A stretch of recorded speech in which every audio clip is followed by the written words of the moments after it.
am the god of thunder! There's the god of war. And this time, I'm allowed to kill you. Death can have me when it earns me.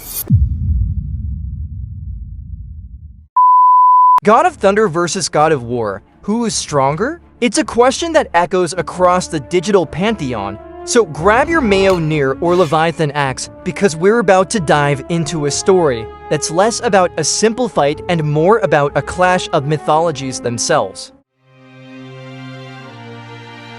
Let's start with the golden boy himself, Thor Odinson, and trust me, this isn't your sanitized Marvel movie version we're talking about. We're diving into the comic book Thor, the one who makes hurricanes look like gentle summer breezes and treats black holes like weekend hobbies. First things first, Thor isn't just strong, he's accidentally destroyed dimensions while having a temper tantrum strong.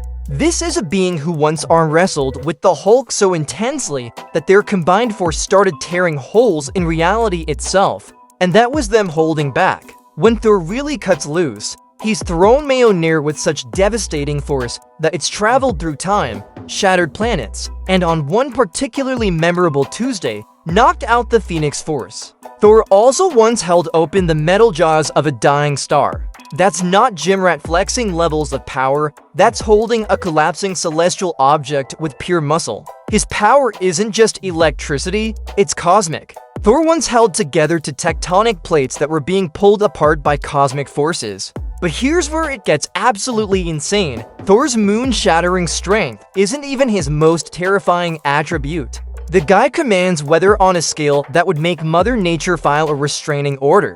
We're talking about summoning lightning bolts that burn hotter than the surface of the sun, creating tornadoes that can rip through dimensions, and generating electromagnetic pulses that shut down entire galactic civilizations. When Thor gets really cranky, he doesn't just control storms, he becomes the storm. Thor may seem like a brawler, but this is a warrior who's fought across millennia, learning from every defeat. He adapted against Hela, outmaneuvered Thanos, and even when overpowered, he finds a way. The most mind-bending part, Thor once fought so hard against an abstract concept. Yes, you heard that right, an actual abstract concept called the Mangog, that their battle created shockwaves across multiple dimensions simultaneously. That's not strength, that's operating on a level where physics basically gives up and goes home.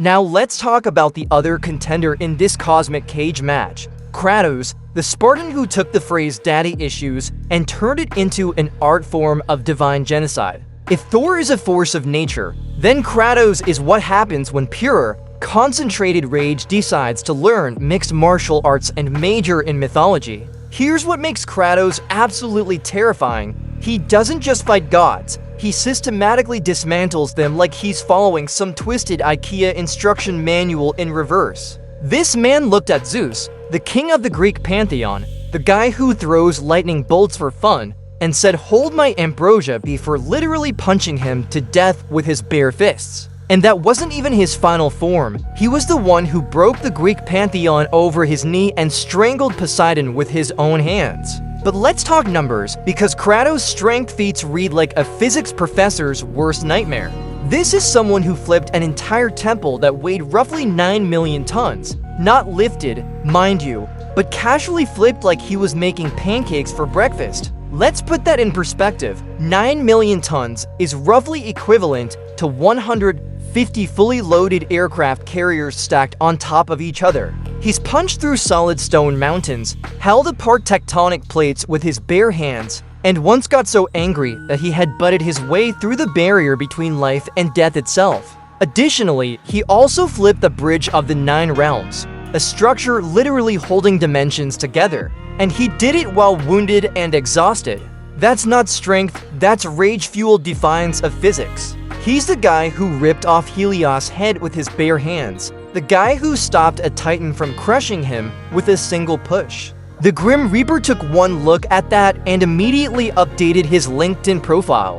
What makes Kratos genuinely nightmarish isn't just his raw power, it's his complete and utter refusal to stay dead. This man has died more times than a video game character on hardcore mode, and each time he comes back angrier and stronger than before. He's escaped from Hades, broken out of the underworld, and literally climbed out of the river Styx like it was a community poll. Death doesn't defeat Kratos, it just gives him time to plan his next act of divine homicide. Kratos doesn't just win through brute force. He's tactically brilliant, adapting to each opponent's weaknesses with the precision of a surgeon and the subtlety of a wrecking ball. This is the guy who figured out how to kill an immortal by noticing one tiny weakness. Thor can move faster than light when he really needs to, which sounds impressive until you realize that Kratos has consistently dodged attacks from beings who exist outside of time itself. That's right, Kratos is so ridiculously fast that he can sidestep attacks that technically happen before they're even thrown. Try wrapping your brain around that paradox while I grab some aspirin. Now, let's talk toys, because when gods fight, it's not just fists flying. Thor's got Mjolnir, a deceptively simple-looking hammer that controls storms, channels the Odin force, and only answers to the worthy. This isn't just a weapon, it's a reality-warping artifact that can manipulate matter and energy at the subatomic level. Thor has used it to reverse time, absorb the power of black holes, and literally reconstruct destroyed planets by spinning it really, really fast. And if that's not enough, Stormbreaker ignores durability, carving through Thanos like warm butter. Oh, and he can summon the Bifrost, basically teleporting across galaxies in seconds. On the other side, we have Kratos and his deadly arsenal. We've got the Blades of Chaos to flaming chains of pure rage and destruction, forged by the god of war himself. They're an extension of Kratos' will, a symbol of his past sins. And then there's the Leviathan axe, a frost-imbued counterpoint to Mjolnir, capable of returning to its owner like a deadly boomerang.